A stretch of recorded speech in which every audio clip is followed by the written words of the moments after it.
পদ্ধতি আমরা কাকে বলতেছি? যে পদ্ধতিতে সেটের সকল উপাদান সাজানো থাকে দেন দ্বিতীয় বন্ধনী দ্বারা আবদ্ধ থাকে তাকে আমরা বলবো তালিকা পদ্ধতি।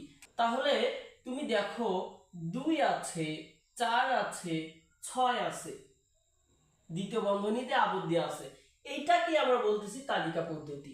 এখানে 1 থাকতে পারতো, 2 থাকতে পারতো, 3 থাকতে পারতো, 4 থাকতে পারতো, 5 থাকতে পারতো এবং দ্বিতীয় বন্ধনী দিয়ে যদি আবদ্ধ থাকে, এই যে তুমি যে রূপটা দেখতে পাচ্ছ ভাইয়া, এটাই হচ্ছে তালিকা পদ্ধতি। তার পদ্ধতি আমরা কাকে বলতেছি? যে পদ্ধতিতে সেটের সকল উপাদান সুনির্দিষ্টভাবে সাজানো থাকে না কিন্তু ধর্মের উল্লেখ থাকে।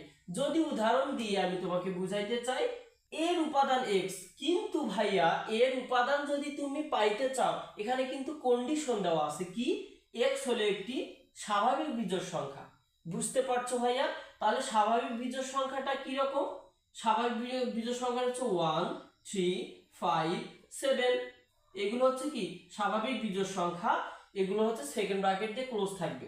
আমি যদি তোমাকে আরেকটা ভাবে বুঝাইতে চাই, এখানে দেখো তো এ এর মান অর্থাৎ এর উপাদান যদি তুমি পাইতে চাও, তোমাকে এর উপাদান কিন্তু ডিরেক্ট করে তোমাকে দেয় নাই, কিন্তু তোমাকে কি দিছে? একটা কন্ডিশন দিয়ে রাখছে।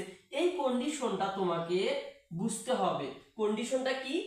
x অর্থাৎ x এর যে তুমি উপাদানটা পাবা সেটা হচ্ছে জোড় সংখ্যা হবে যাহা 10 থেকে বড় অর্থাৎ 20 থেকে ছোট। তাহলে এর উপাদানটা তুমি কি পাবা? 10 থেকে বড় অর্থাৎ হচ্ছে 12, তারপর কত 14, তারপর 16, তারপর হচ্ছে 18। বুঝতে পারছো? তাহলে আমরা এভাবে এর উপাদানটা পাইতে পারি।